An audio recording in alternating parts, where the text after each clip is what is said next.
Welcome to day 52 of the Sacred Pause. Thank you to our dear sister Margot for her meditation last night. Margot, we love you dearly, sister, and thank you for cleansing us and helping us to remember the value of our virtual towels.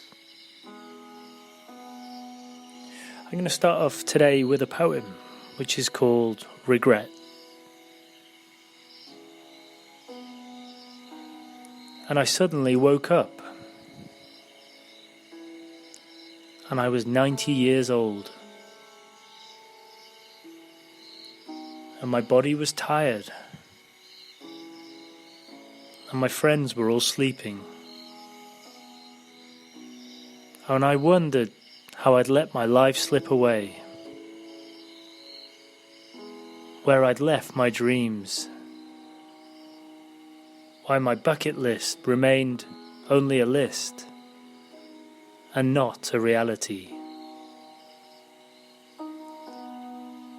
why I had worked so hard on projects that mattered not, when I could have worked on my very own dreams. Oh, why had I listened to everyone else except my very own heart?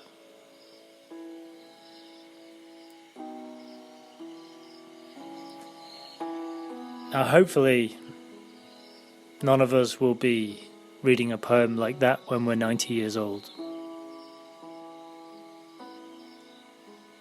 Today we will step into day 2 of the 5-day plan, which will teach us all to take responsibility for our lives and will allow ourselves the chance to make the right choices, which, if made through our hearts, can heal us of all our physical and psychological problems and help us to clear the pathway to our true destiny. We may believe that the most important choices we make in our lives are about our mortgage, our marriage, maybe they're job related. But the spiritual world behind our eye and deep in our hearts is our new energetic frontier. And if we listen, yes, if we listen, it will tell us that we have far greater choices in between the words and the lines and the busyness of our lives. We must look and feel beyond the root and the sacral chakra, because decisions made in the first 2 chakras can only take us so far. So, on day 2 of this 5-day program, I'm going to recommend that you do something which might make something inside you scream out loud in disgust. That thing I'm talking about is your ego. What you hear will probably be something which your mother or your father or your teachers would probably have told you was insane, irrational, illogical, and a little bit mad. But in response to them, or the voices of them in your head, let me tell you that if you can do this task, you will be doing something courageous, something bold, something incredibly satisfying, and something which will allow your spirit to soar and will make your future self very happy. So here we go. The advice on day 2 is to take risks, to live the life you always wished you had. #no regrets. Now, as you pick yourself up from the floor in astonishment, as I encourage you to break all the rules you've ever been told to adhere to in your beautiful lives, let me read you a quote from Bronnie Ware, an Australian nurse who changed many people's lives when she wrote the book The Top 5 Regrets of the Dying. Out of all the things the hundreds of people said, these people were lying on their deathbeds. The top regret from these patients who literally had hours to live was, "I wish I'd had the courage to live a life true to myself, not the life that other people expected of me."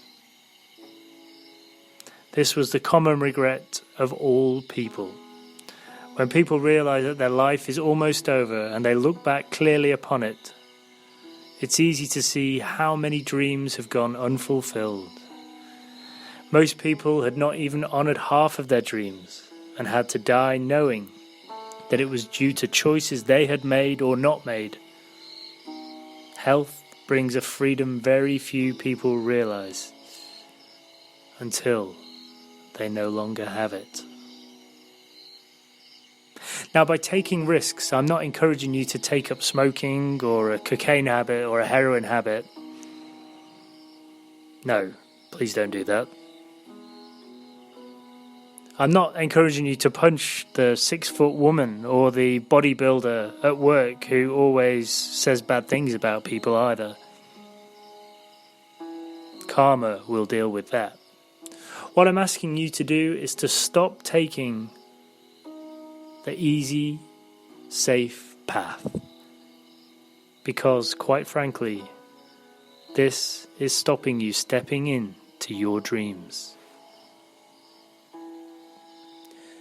Now just have a think about your greatest fears in life.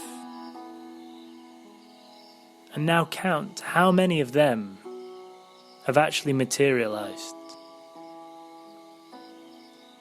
Maybe one, maybe two, maybe none. But if they have happened, if you think deeply, I promise you that probably something even greater emerged from that moment. Maybe it was a long way down the line. Maybe you didn't see it straight away. Maybe it brought you here to the sacred pause, or to this moment where you are in your life right now, or helped you see the bigger picture. Either way, I am sure it allowed a greater version of you to emerge like a phoenix from the flames, because you wouldn't be listening to this if it hadn't.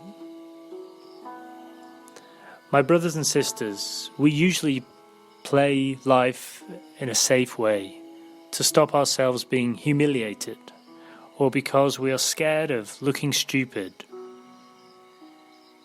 But when you're on your deathbed and you're 95 years old, you will realize that we live our lives for ourselves. Not selfishly, but we live our own lives. So do not worry about what other people think.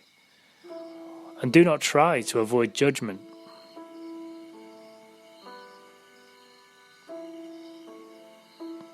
Do not fall for the so-called comfort of familiarity, or let it overflow into your river of light, because deep within our soul, it longs to step into our greatness, so we can allow ourselves to laugh and dance and sing through life, so we have no regrets. So when we're on the threshold of leaving our bodies, we know that we've done everything we needed to do. Now tonight, the magnificent Mary Curtis will be leading us in meditation, and she will help us find the courage to make these bold decisions. We will bring in our jaguars to help us step fearlessly into the unknown. But before you begin, Please open sacred space and send healing to all the homeless people, to all the children who are missing right now, all over the world.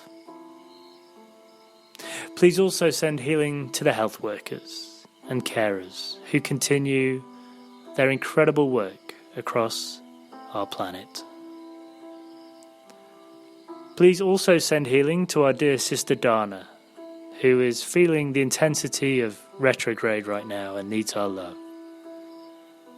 To Werner Heinzelmann, who is in intensive care, on behalf of his family and our sister Sylvia. I'd like us also to send some love to Sylvia, whose spirit asked me to put in the healing pot this evening. Please send healing to Avanti, the beautiful horse whose soul is in transition right now, on behalf of Anchor. And also to Isolite Tarinia de Souza Carvalho, on behalf of our dear sister Caroline. Please send great love to our Chelsea pensioner, the 98-year-old Robert Sullivan, on behalf of our brother Liam. And to Malcolm Robinson, on behalf of our dear sister Sharon. To Kate Swarbrick, on behalf of her sister Laura and our sister Laura. And to our brother Marcel, who needs our love right now. Please also send all our love to Owen, the son of Stella, who has gone missing in Brighton and needs our love right now. May Spirit help him find his way, so he can be there for his mother in these challenging times. My beautiful people, the revolution has begun. Let's evolve with honor, grace, and compassion. Yours, in peace and love, Peter.